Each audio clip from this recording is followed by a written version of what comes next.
Bismillahirrahmanirrahim. Assalamualaikum warahmatullahi wabarakatuh. Alhamdulillahirrahmanirrahim. Puji syukur kita selalu panjatkan kehadirat Allah Subhanahu wa taala di pagi hari ini. Senang sekali kita dapat kembali menjumpai Anda dalam program Kopi Istimewa MTA TV. Semangat puasanya, cermati infonya. Tagline baru di bulan Ramadan ini ya, rekan ya. Untuk menyambut bulan Ramadan tentunya kita menggunakan tagline yang baru sehingga nanti pun juga akan memberikan warna tersendiri di bulan Ramadan kali ini. Saya Ahmad Fauzan dan saya Wahid Arifuddin akan membersamai pemirsa 1 jam ke depan dalam program kita Kopi Istimewa MTA TV. Betul, sejumlah informasi sudah kami persiapkan untuk Anda, merupakan informasi-informasi kegiatan dari Majelis Tafsir Al-Quran. Jangan sampai ketinggalan ya. Ini infonya sudah kami pilihkan yang insya Allah menginspirasi juga para pemirsa, utamanya di bulan Ramadan ini semangat kita itu untuk menyambut bulan yang suci ini harus selalu membara ya. Langsung gaspol.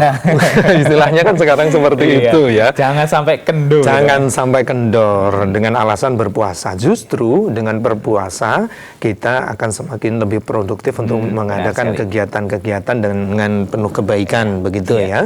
Memanfaatkan waktu istimewa di bulan Ramadan.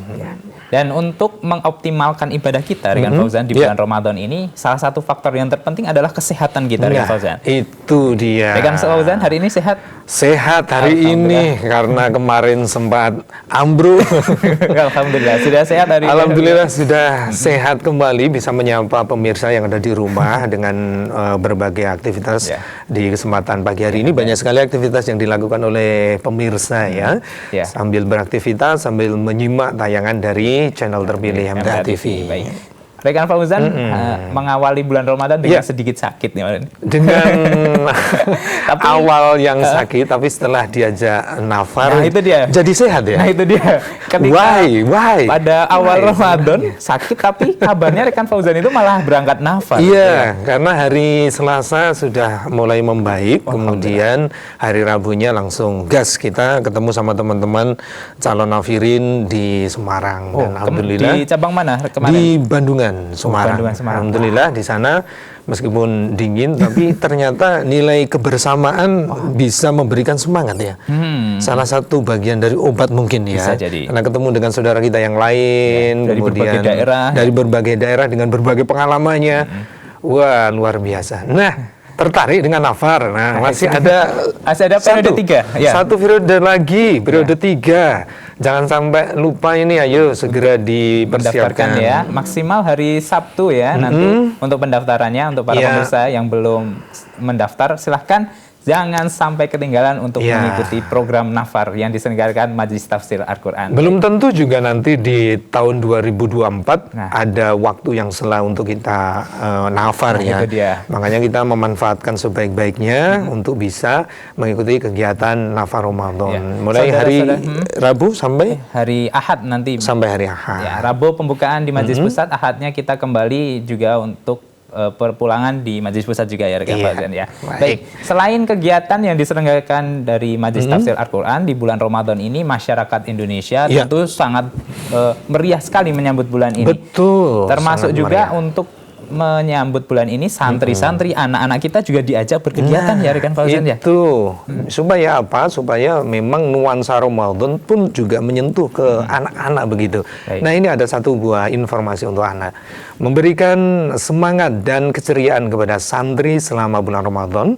Salah satunya bisa dilakukan dengan menceritakan kisah sahabat Nabi seperti berlangsung di Kabupaten Klaten, Jawa Tengah. Berikut ini liputannya.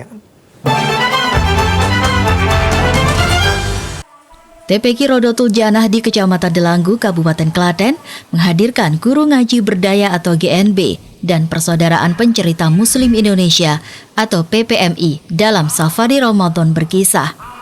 Kegiatan diikuti santri TPQ MTA Rodotul Janah dan siswa TKIT MTA Delanggu 1 pada Selasa kemarin. Menurut Joko Prehantoro SPDI MPD atau akrab disapa Kak Juke selaku juru kisah, dirinya ingin memberikan keceriaan kepada anak-anak melalui cerita teladan dari para sahabat Nabi yang sangat jarang ditemui saat ini. Keceriaan kepada anak-anak melalui cerita-cerita Islami, terutama cerita tentang sahabat, cerita yang berasal dari Al-Quran, dan cerita teladan dari para sahabat Nabi. Sementara Koordinator TPQ MTA Rodotul Janah Delanggu 1 Surani SPD mengatakan, Safari Ramadan berkisah ini digelar untuk menyemangati santri TPQ supaya rajin mengaji, rajin masuk TPQ, serta mengamalkan ajaran Islam. Menyemangati para santri TPQ MTA Rodotul Janah Delanggu 1 supaya rajin mengaji, supaya rajin masuk ke TPQ, dan supaya bisa mengamalkan ajaran Islam yang telah diajarkan oleh para ustadz-ustadzah di TPQ MTA Rodotul Janah Delanggu 1. Diharapkan kisah yang disampaikan dalam Safari Ramadan berkisah bisa melekat pada kepribadian anak dan membuat akhlak menjadi lebih baik. Kontributor Klaten Jawa Tengah, Heri Wisnugraha, MTA TV. Baik, luar biasa sekali kegiatannya. Siaran langsung spesial program bertema Palestina hari ini bertempat salah di satu hal yang menarik. Iya. Perlu betul. ditiru oleh cabang-cabang lain, TPQ yang lain ya, Rekan Fauzan ya. Dan itu ternyata bagian dari metodologi pendidikan anak, yaitu bercerita. Demikian juga seperti halnya di dalam Al-Quran pun, bagaimana Allah Subhanahu Wa Taala begitu juga menceritakan kisah-kisah para nabi. Kemudian di Al-Quran juga ada kisah-kisah orang-orang yang durhaka kepada Allah, kemudian akibatnya seperti apa.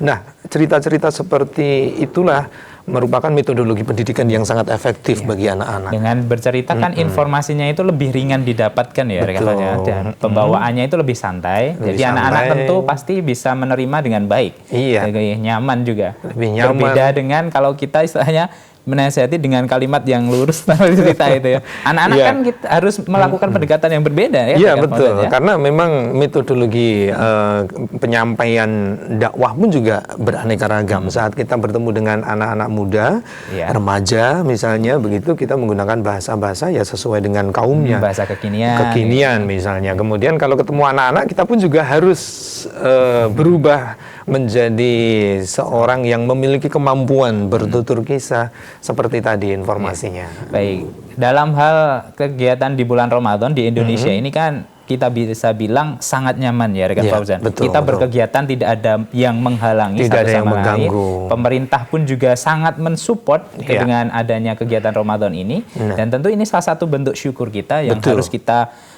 kembangkan untuk selalu mengoptimalkan ibadah kita ya Rekan Fauzan. Berbeda dengan yang ada di Palestina lain, misalnya. Benar, Sabi. Ini karena kondisi saat ini memang terus masih berkecamuk, sehingga Ramadan pun di sana tetap dilaksanakan dengan kondisi yang saat ini masih berkecamuk. Nah, ini jadi hal yang penting untuk kita semua perhatikan, bahwasanya kondisi yang saat ini kita alami perlu kita optimalkan dalam mengoptimalkan ibadah gitu ya. Betul. Jangan menyia-nyiakan. Jangan menyia-nyiakan karena di belahan bumi yang lainnya pun akan sahur pun susah makannya. Kemudian berbuka pun juga susah untuk cari makan karena kondisi perang dan lain sebagainya. Dan itu saudara kita di sana. Seperti halnya yang ingin kami sampaikan terkait dengan berikut ini pemirsa, untuk mengedukasi masyarakat luas mengenai permasalahan yang terjadi di Palestina. MTA TV menghadirkan narasumber dosen ilmu Al-Quran Universitas Yordania dan sahabat Al-Aqsa dalam program spesial program.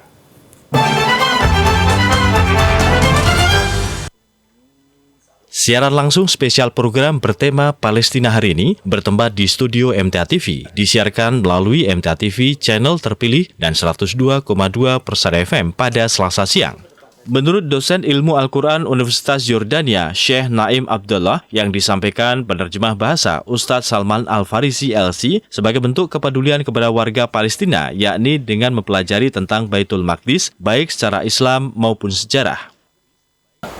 Di antara bentuk kepedulian dan empati kita terhadap warga Palestina adalah dengan mempelajari tentang Baitul Maqdis, baik secara keislaman ataupun secara sejarah.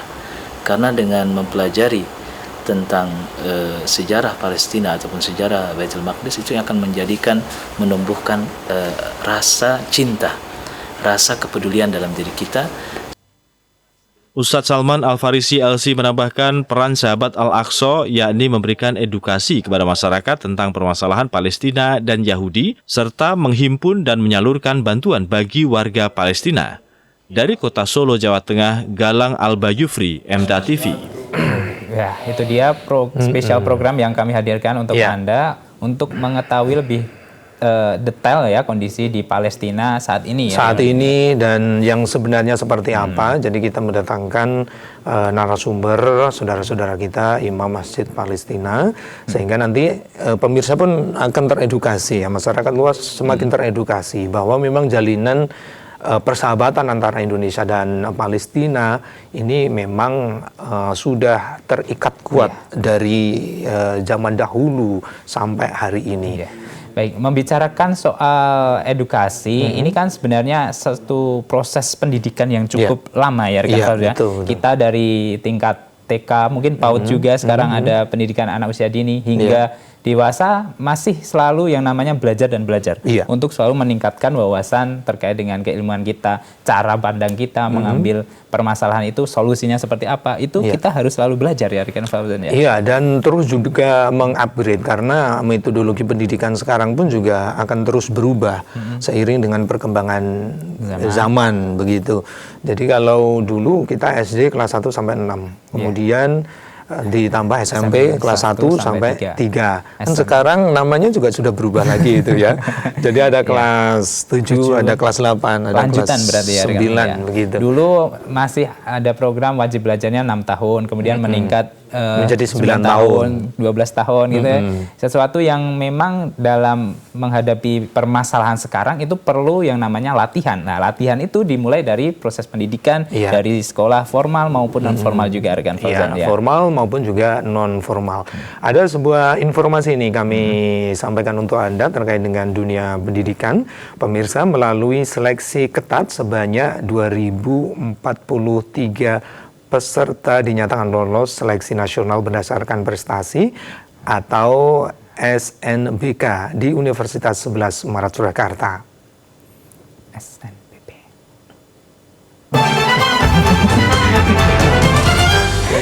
Universitas 11 Maret kembali mengumumkan hasil penerimaan mahasiswa baru melalui jalur prestasi atau seleksi nasional berdasarkan prestasi UNS tahun 2023. Rektor UNS Profesor Dr. Jamal Wibowo mengatakan sebanyak 2043 calon mahasiswa baru UNS telah lolos seleksi SNBP dari total lebih dari 35.000 peserta pendaftar. Sedangkan yang lolos di SNBP UNS itu ada 2043 dari 35.000 itu.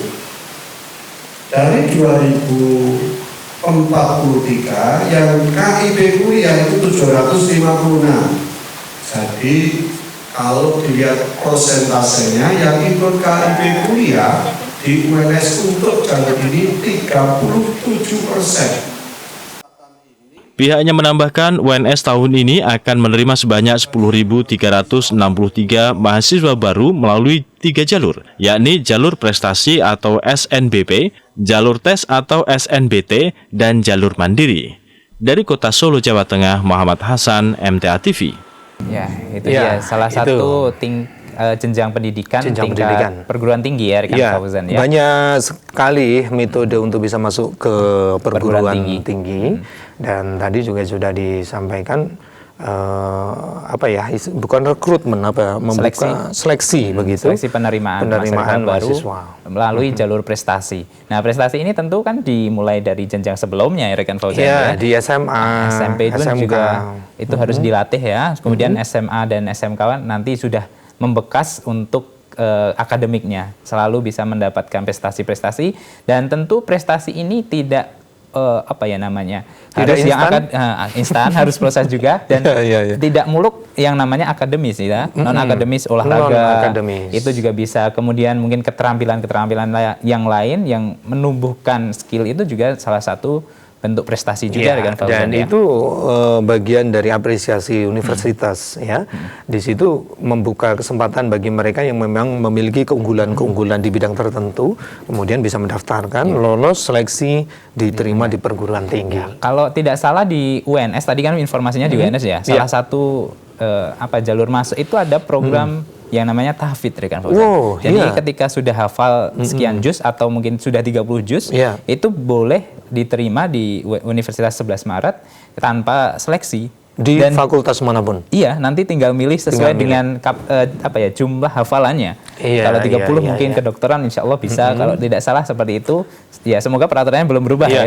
Padahal itu juga bukan universitas Islam ya. Namun juga mengapresiasi bagi kaum muslimin, terutama bagi anak-anak muda yang memiliki kemampuan hafalan Quran yang banyak, kemampuan hafalan Quran yang tinggi, ini memang menjadi suatu yang spesial. Karena Al-Quran yang sebegitu mampu dia hafal, apalagi di ilmu-ilmu yang lainnya akan mudah nantinya akan dipelajari, kemudian belajar di sana akan semakin lebih mudah. Memang Al-Quran ini mukjizat dari Allah Subhanahu wa Ta'ala yang patut kita syukuri, kita bisa mempelajarinya hingga saat ini rekan Fauzan ya. Dan sampai kapanpun. Semoga kita nanti hingga akhir hayat masih bisa dalam keadaan Islam, beriman dan tentu meninggalnya dalam husnul khotimah ya. Amin ya rabbal alamin. Terkait dengan mempelajari Al-Quran termasuk juga tahfidz ini, kita bisa mulai dari pendidikan di masjid, TPQ di masjid-masjid itu ya rekan Fauzan. Jangan dipandang sebelah mata ya yang namanya TPQ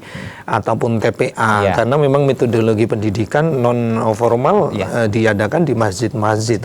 Sangat disayangkan sekali kalau sekarang TPQ-nya berhenti. Waduh, karena itu merupakan bibit-bibit generasi di masa yang akan datang. Kadang ada stigma ketika anak itu sudah sekolah sekian jam dari pukul 7 sampai sore, kadang orang tua itu merasa anaknya sudah capek. Dan kasihan nanti kalau TPQ itu kan biasanya sore jam 4. Nah, malam nanti juga itu ya. Kalau semaksimal mungkin kita wajib mengajak anak kita masuk ke TPQ, TPA itu ya rekan karena disitulah dimana anak-anak sebenarnya memiliki waktu di mana kemungkinan istilahnya masa-masa emas ya, istilahnya apa itu? Pada masa-masa emas di situ, sehingga jangan sampai diporsir hanya untuk pendidikan duniawi saja, tapi basicnya yaitu pendidikan Al-Quran. Kalaupun toh kewajiban tetap memang kembali ke orang tua masing-masing. Tapi kadang-kadang kalau memang tidak bersama-sama temannya, tidak bersama-sama di TPQ, itu semangatnya beda. Apalagi kalau bisa masjid ini sebagai pusat peradaban umat, insya Allah. Iya, karena memang di situ seperti halnya bagaimana Rasulullah membangun masjid di Madinah maupun masjid di Kuba, ini merupakan tempat di mana disemai nilai-nilai pendidikan dari awal. Ini ada informasi menarik rekan Fauzan. Di Solo ternyata juga ada masjid yang umurnya udah ratusan tahun. Ini bersejarah. Ya, ini dia informasinya untuk Anda pemirsa. Sebuah masjid di kota Solo, Jawa Tengah masih terus aktif sebagai tempat kegiatan kaum muslimin meski sudah berdiri lebih dari 100 tahun. Inilah Masjid Jami Assegaf yang terletak di Jalan Kapten Mulyadi, Kecamatan Pasar Kliwon, Kota Solo. Masjid ini mulai dibangun pada tahun 1920-an dan telah berusia sekitar 100 tahun. Menurut Ridho Wicaksono selaku pelaksana harian Masjid Jami Assegaf, semula tanah masjid ini merupakan pemberian Raja Surakarta Pakubuwono X kepada Habib Abu Bakar bin Muhammad Assegaf. Habib Umar adalah ulama asal Gresik yang ketika itu atas kehendak Allah membantu Pakubuwono X menyembuhkan salah seorang putrinya. Di tanah yang bersebelahan dengan keraton di sisi timur ini kemudian dibangun masjid oleh Habib Abu Bakar. Beliau ini mendapatkan hadiah dari Pakubuwono ke-10 sebidang tanah. Karena saking bahagianya Pakubuwono ke-10 diberikan sebidang tanah dan digunakan untuk pembangunan Masjid Assegaf ini. Masjid Jami Assegaf hingga kini masih ramai dan aktif oleh berbagai kegiatan. Tidak hanya sholat berjamaah, masjid ini juga mengadakan pengajian yang dihadiri peserta dari luar Surakarta. Pada saat bulan Ramadan, kegiatan semakin padat dari subuh hingga dini hari. Salah satunya adalah pengajian tafsir Al-Quran. Dari kota Solo, Jawa Tengah, Wahid Nurifai, MTA TV. Luar biasa sekali. Masih tadi. eksis sampai sekarang Sampai hari dalam ini. mensiarkan dakwah Islam ya. Iya, rekan Fauzan, betul ya. sekali. Dan itu memang sangat bersejarah dan sangat terkenal ya. Iya. Tidak hanya di kota Solo, tapi ini sudah melegenda sampai ke seluruh Nusantara Iya, keberadaan satu masjid Indonesia ini. sudah tahu dengan Masjid Iya. As-Saghaf ini. rekan Fauzan. Selain masjidnya memang itu bagian dari sejarah pemberian Keraton Surakarta, kemudian ulama besar yang ada pada saat itu memang cukup terkenal. Sehingga tidak hanya di lingkup Solo, tapi juga di tingkat nasional. Sehingga banyak sekali yang berziarah atau mengadakan kegiatan-kegiatan di masjid tersebut sampai hari ini. Baik. Dan kegiatannya seperti halnya tadi di dalam berita ya rekan Fauzan, ada kajian tafsir juga di bulan Ramadan ini untuk menambah ilmu kita. Selain di sana pasti keutamaan dari masjid ada tempat ibadah ya rekan Tempat Fauzan. ibadah. Namun di Masjid As-Saghaf tadi juga bisa dijadikan sebagai tempat untuk peradaban umat. Itu. Kalau saya lewat itu kan dekat sini ya rekan Fauzan. Para tetanggaan kita. jamaah yang keluar masuk dari masjid itu seperti tiada henti. Tiada henti. Hilir mudik ya, keluar masuk terus bergantian dari subuh sampai subuh kembali. Itu menandakan bahwasanya lingkungan kita di sekitar ini alhamdulillah masih baik rekan Fauzan. Masih terjaga. Masih terjaga dengan Al-Qur'an dan Sunnah. Dan insya Allah nanti kita akan wawancara dengan pengurus Masjid As-Saghaf ya rekan Fauzan untuk mengetahui lebih lanjut bagaimana kegiatan di bulan Ramadan kali ini. Ya, baik. Pemirsa dimanapun Anda berada, tetaplah bersama kami dalam program Kopi Istimewa MTA TV. Semangat puasanya. Cermati infonya.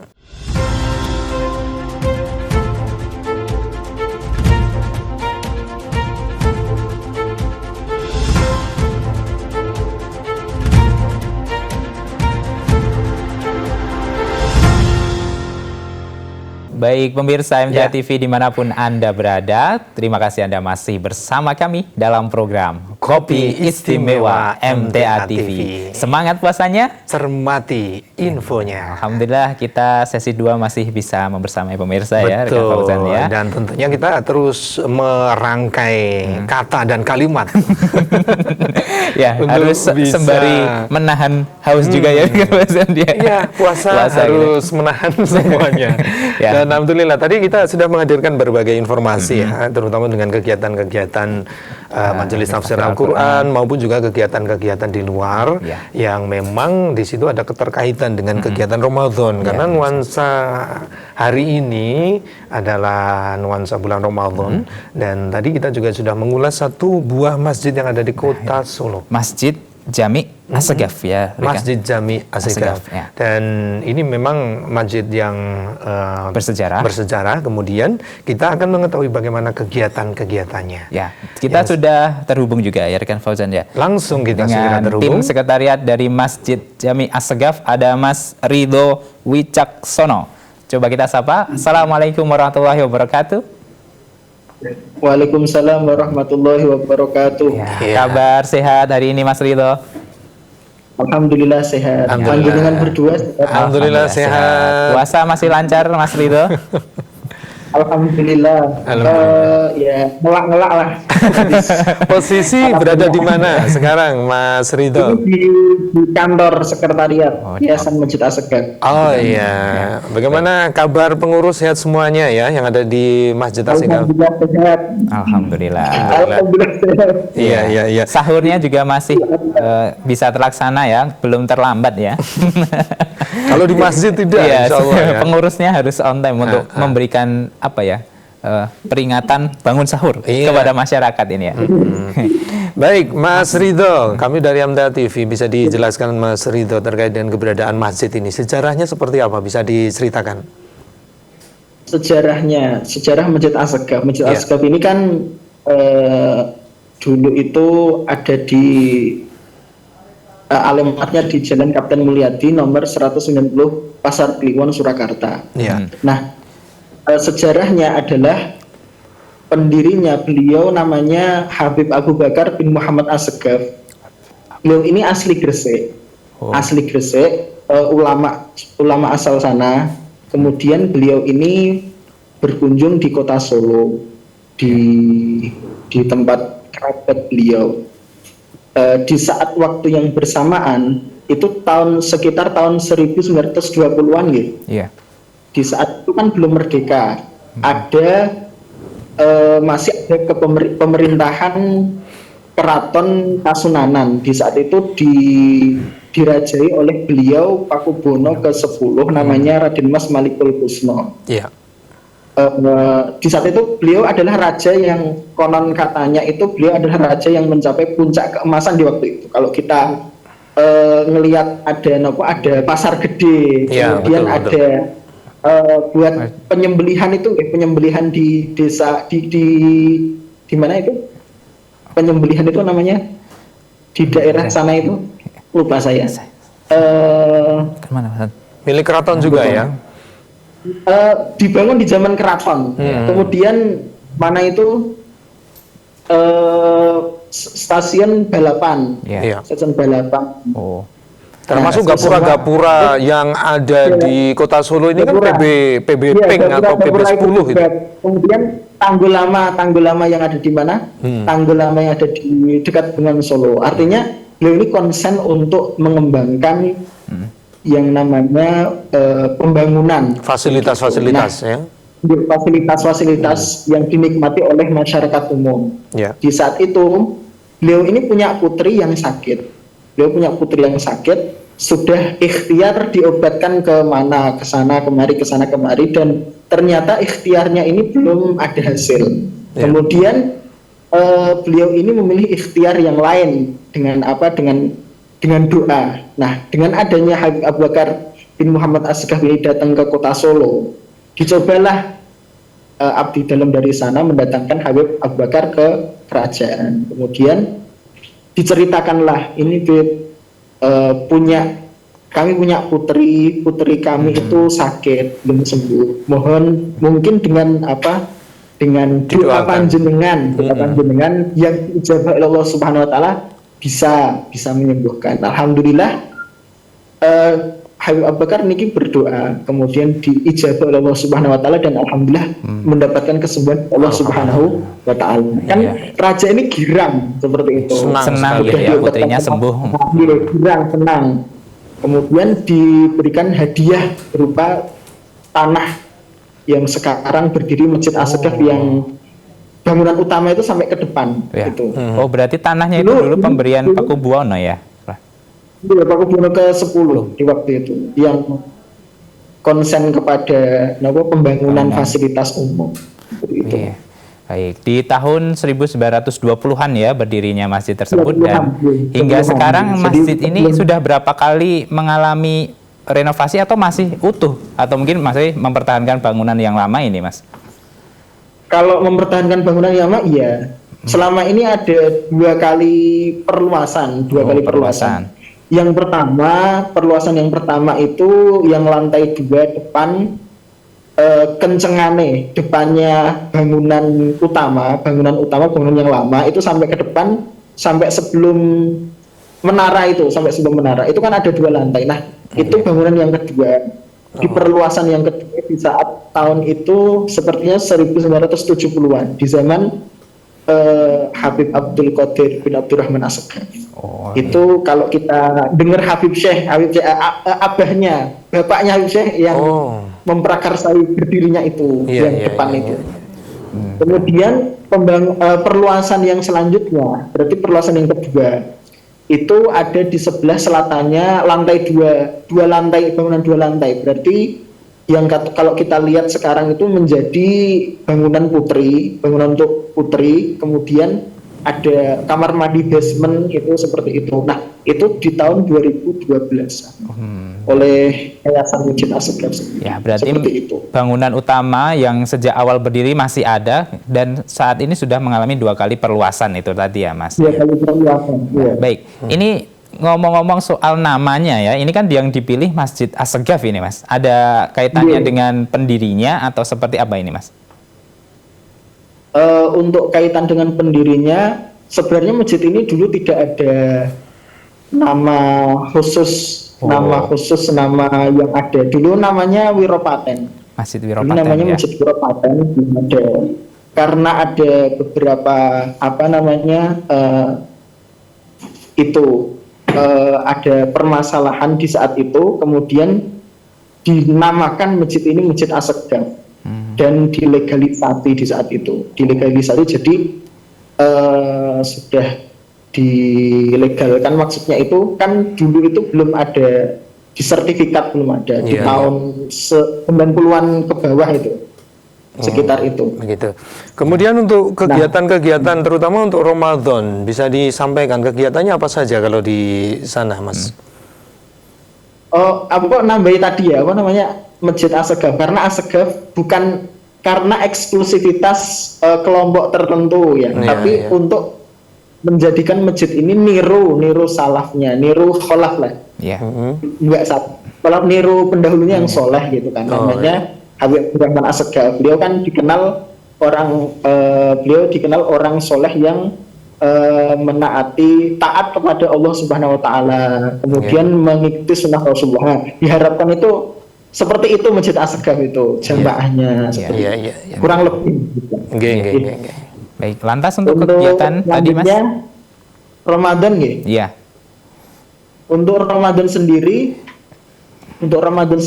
itu ada beberapa kegiatan. Yang pertama kita mulai dari jam 12 siang ya, 12 siang niku ada kajian tafsir Al-Qur'an.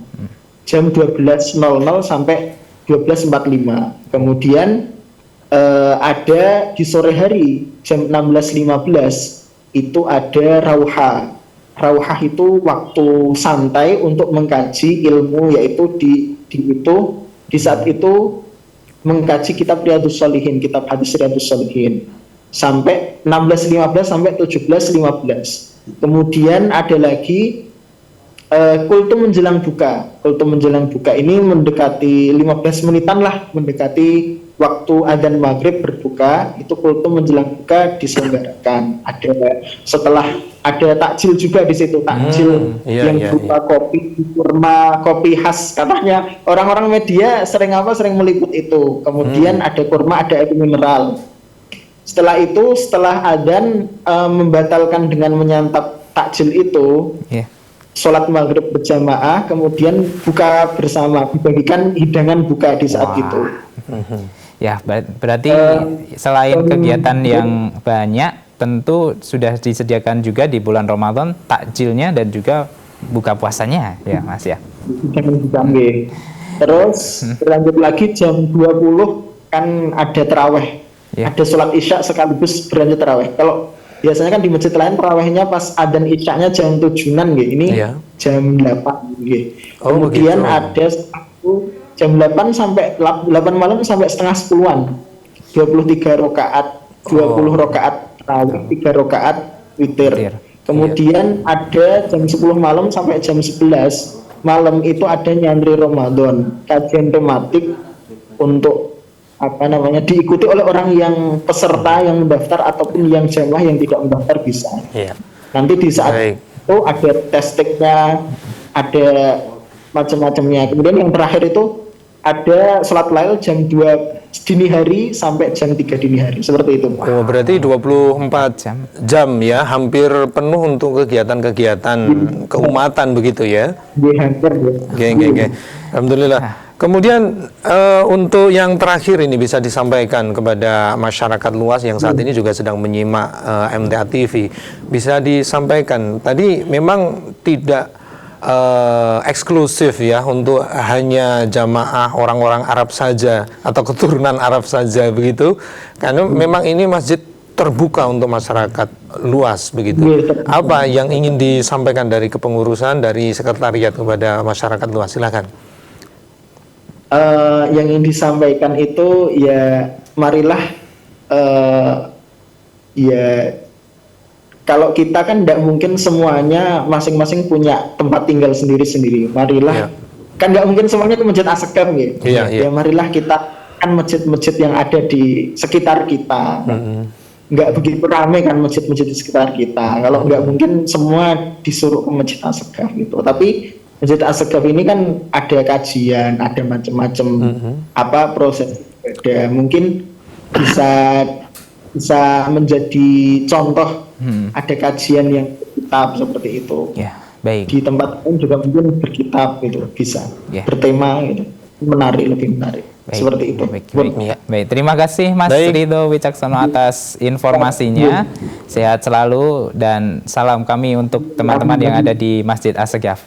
Assalamualaikum warahmatullahi wabarakatuh. Waalaikumsalam warahmatullahi wabarakatuh. Ya, baik. Ya, pemirsa, itu tadi wawancara singkat kita dengan sekretariat kepengurusan dari Masjid As-Saghaf yang memang di situ banyak sekali kegiatan-kegiatan dilaksanakan. Poin penting salah satunya tadi adalah mari kita memakmurkan masjid yang ada di sekitar kita. Nah, itu.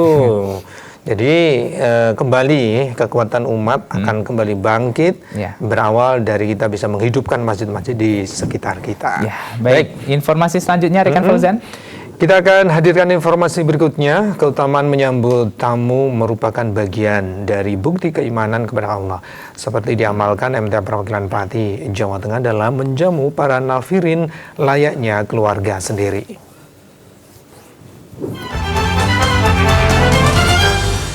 Kegiatan Nafa Ramadan diikuti peserta dari berbagai cabang dan perwakilan MTA. Meski belum saling mengenal, tali kekeluargaan di tengah para nafirin akan terjalin seiring berjalannya waktu.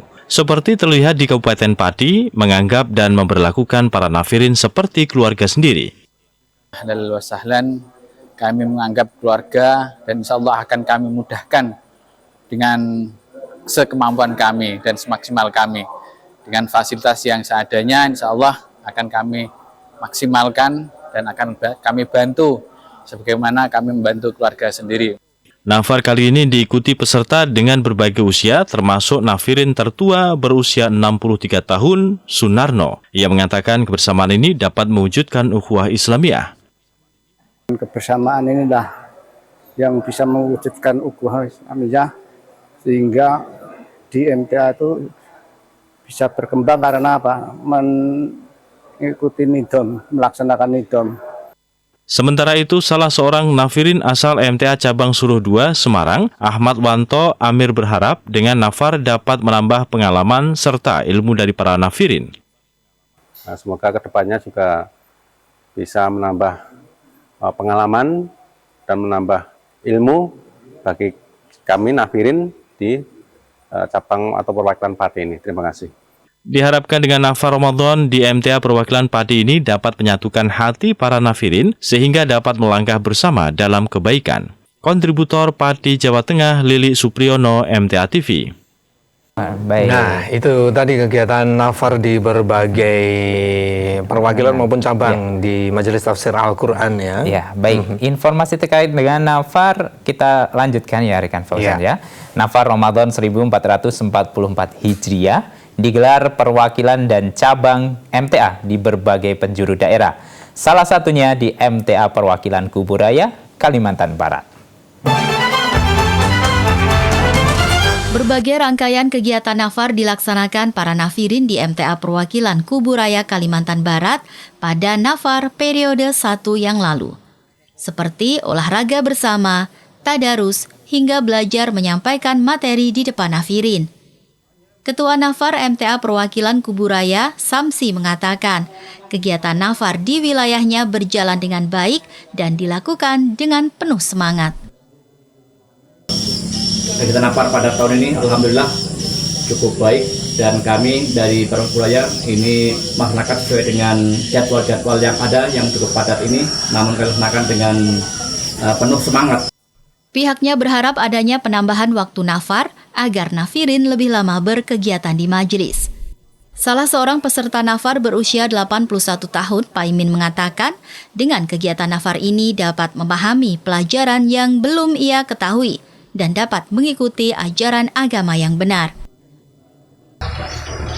Mengenai pengalaman atau ilmu yang dipelajari di sini ada beberapa macam, yaitu tentang kehidupan kita dengan hubungannya dengan agama, yang mana banyak hal-hal yang tadinya saya langgar, sekarang saya bisa mengikuti mana yang benar. Kegiatan nafar di MTA Perwakilan Kuburaya ini diikuti peserta dari berbagai binaan dan perwakilan. Di antaranya MTA Binaan Batu Ampar dan Sumber Agung, serta MTA Perwakilan Pontianak, Sintang, dan Kuburaya. Kontributor Kuburaya Kalimantan Barat, Aribowo, MTA TV.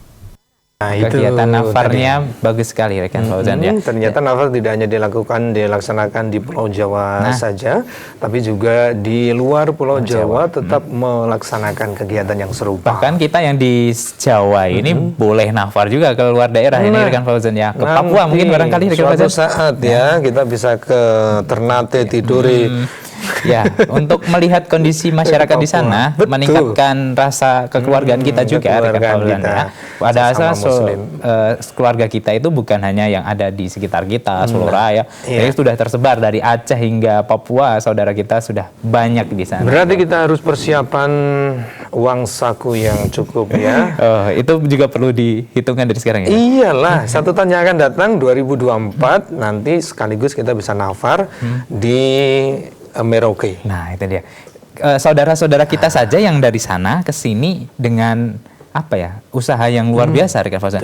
Istilahnya dompetnya juga harus dipersiapkan. Harus kita juga jangan sampai kalah lah. Nah, itu dia.